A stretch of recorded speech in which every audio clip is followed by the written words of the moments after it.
You know, just when I thought that I've gone through all the DeathMate books, I run into one of them I forgot that I even had and that even existed.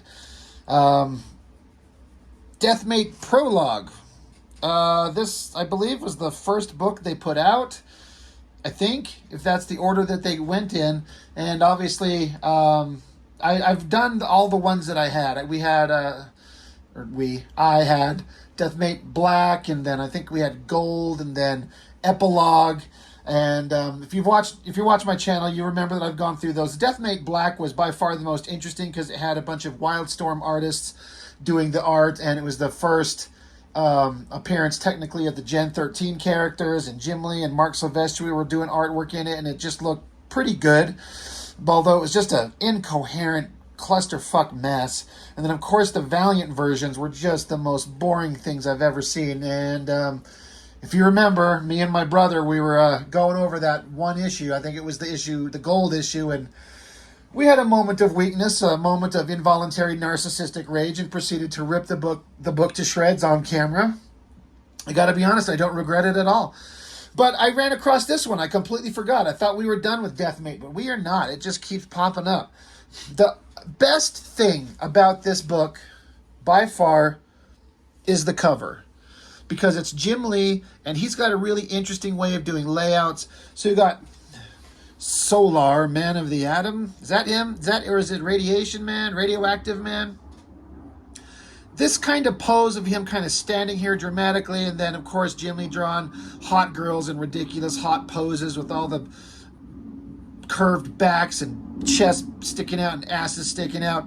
It looks pretty good. And then the characters all surrounding him. You got Prophet, Exo, Repclaw, I guess, some kid, a bunch of Valiant characters like Bloodshot. Is that supposed to be Brigade Leader? I don't know. But this is Jim Lee pencils, and it says Bob Layton on inks.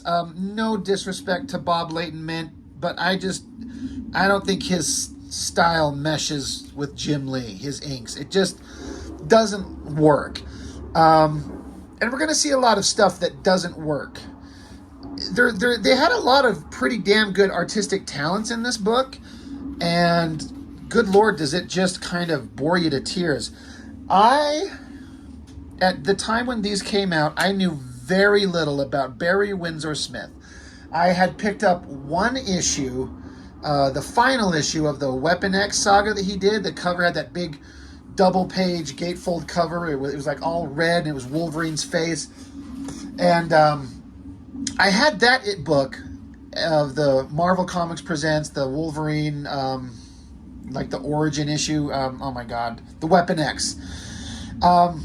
I liked the artwork in it when I read it way back when it first came out with Barry Windsor Smith. I have subsequently come to appreciate much more how good the art in that is and how good Barry Windsor Smith actually is. I've had the opportunity to see a lot more of his work, and he is incredible. But I don't think he gave a shit about this stuff. This is Barry Windsor Smith pencils and Jim Lee inking. Speaking of bad pairings of penciler and inker,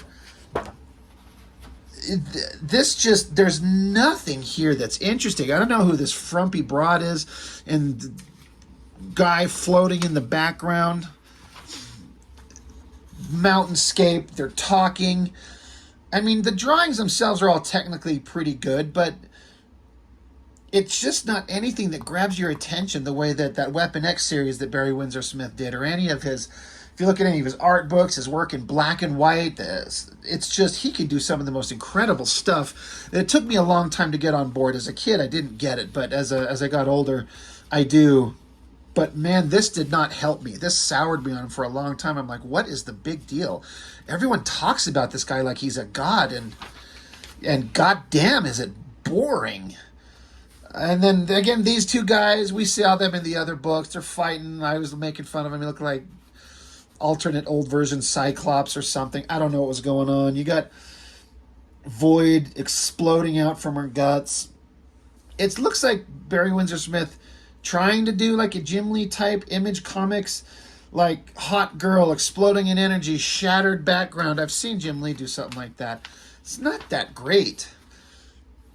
the figures are all, of course, well drawn. These are hard angles to draw. These psychedelic nonsense bullshit colors in the background. It's just so unappealing. It's so visually boring and uninteresting to me. But these two, whatever's going on, the universe is shattering. This is what starts the crossover of Universes Void, and then this guy from the Valiant universe, and I guess they get together and start making freaky space ghost love or something, and their galactic orgasm blows up the universe, and we're all getting sprayed on the face, neck, and chest with the Valiant Image Comics crossover. See, they're totally busting a galactic nut, like, right? They really did a spray and pray going on here, and their prayers were unanswered because we were forced to endure the DEATHMATE saga. Just some bullcrap. Harbinger didn't ever cared about that. Sting versus Harada. Oh, okay, who cares? Bloodshot, boring. Who cares? Aerosmith versus Shadow. Who cares? Mirage. Who cares? Wildcat cards. All right, you got my attention today. A lot of ads in the middle of this shit. What is going on? And then suddenly, DEATHMATE Universal Truth Part 2? What? What the fuck is this? Images. Some familiar, some not. I don't understand what's happening. Bob Layton writer, Rob Liefeld penciler. Oh, thank Christ. Bob Layton with Danny Meeke and Dan Panosian inkers. There's certain parts where I could tell definitely where Dan Panosian was inking, and I'm pretty sure Danny Meeke inking and Bob Layton. I don't know how Bob Layton can ink Liefeld and interpret that nonsense. I don't feel like this inking work here is a Danny Meeke. It's definitely not a Dan Panosian, so I wonder if that's the Bob Layton. Like, Liefeld doesn't put details like that in the top of the hair. That has to be something that they're adding. But you got to take Liefeld. Look, I know there's some people that watch my channel, and I rip on Liefeld a lot, and it's going to continue. But I got to say, like I've said, there is stuff he's done that I find legitimately interesting and entertaining to this day, and I do say that a lot. I feel like I'm kind of trying to make an excuse. I know some of you out there like Liefeld, and maybe it kind of turns you off to my channel and the stuff I'm yapping about. But just, like, the magic was gone here. This is not his best work. And I feel like when he inks himself and he's on newsprint and it's more of the flat old school colors, that's where his work shines. This stuff is just atrocious looking. It's the worst kind of designs. It's the worst kind of anatomy and poses. Everything that Liefeld does good is just not here anymore. He doesn't have the skills. I mean, look, he drew Jacob Marlowe, imp from Wildcat, sitting on a toilet taking a shit, and Voodoo reaching behind him to jerk him off while he does it. Like, you tell me that's not a toilet and Voodoo give him a little jerk. I mean, sign me up. And then he's got to draw, like, the skanky version of her and whoever these characters are. Then you got another frumpy-looking girl, and then her feet just kind of disappear because Liefeld can't draw ground. Weird-looking dudes, the big muscly guy, Atlas from Brigade, who had all of, like, 6 lines in the entire miniseries and gets killed, and who cares, but we were supposed to act like it was a big deal. And then we got a big angular spread of, God, I was going to call him Warpath. That's what, Turok, right? Supposedly Warblade and Exo Man-O-War and a bad drawing of Ripclaw and Spartan and I guess Combat and some Valiant bullcrap characters, whoever this douchebag is here. Bad Rock and old bearded evil Superman. Supreme, I mean.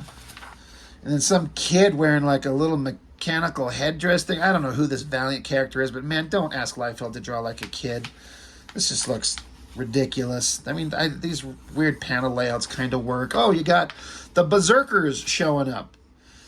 Thank God they showed up, and thank God his little cross on his, the cross on his eye at least stays on the same side like it's supposed to. This looks like Dan Panosian inks all over it. Or I'm sorry, not this page, but this page. I meant to say Danny Meeke. I'm sure this is Danny Meeke here. This is Dan Panosian over here. You got Prophet showing up looking like anything but not a human being. Like a robot tank thing. Just these straight blocky shapes and these ridiculous stupid ass shoulder pads and these pipes. This is the worst design ever. Everyone just applauds him as if it's genius. Got a oh, it's just so dumb. He just puts them in like skin tight outfits and throws shit on their shoulders and their wrists, and he's like, design. Yeah. So Prophet's beating up. Was it Wildmane and Gray? I think the Berserker characters' names were. I just feel like Dan Panosian is just really trying to do anything with Liefeld's pencils here. It's like even he knows. And then just the worst, the most ridiculous, like, they're not even like on the same ground. Then this tangent of like Prophet's face here, which is kind of fine. And then like his little tuft of hair coming out the bottom of his foot here. It's like there's fireworks going off in the distance. It's just terrible. I hate it. And you stand it next to or place it next to a Mark Texeria drawing where, oh, the classic, wonderful, amazing, historically relevant character Union, drawn by Tex. That's some interesting, badass, energetic, violent, dark, kick-ass artwork. And you juxtapose it to this. I know which one looks better to me. Youngblood Strike File. There was some interesting stuff in that. We'll definitely look at that. Brigade, Jeff Matsuda. Another artist who I never cared for when he started, but he became one hell of an artist. There you go. DEATHMATE Black. That was kind of the only interesting one. And the biggest crossover event in the history of comics. Holy shit, is that a bold bullshit statement? That is fucked up. DEATHMATE Yellow featuring a pile of boredom. And then DEATHMATE Blue featuring another giant pile of boredom. They were just terrible. But at least the Image ones had some kind of cool artwork. Sort of. Like I said, as far as I'm concerned, this cover, because of Jim Lee's composition, these dramatic, dynamic poses that the characters are doing, I think those look good. Those are cool. But, yeah. To say that the biggest crossover event in the history of comics, and then to look at the work that was produced, it was a giant steaming pile of shit all the way through. And I think they all know it. Nothing about it worked.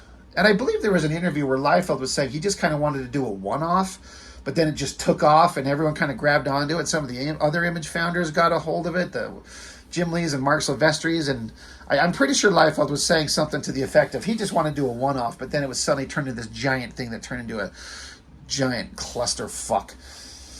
But it is what it is. It's done, and it's widely considered one of the worst things ever in comics. Not the best crossover in the history of comics, but the worst. So that's it. Not much to say. 13 minutes in, and we're done because it sucks. So that's all we've got for now, and I got no more to say about it, so I guess I will catch you on the next one. Thanks for joining me, as always.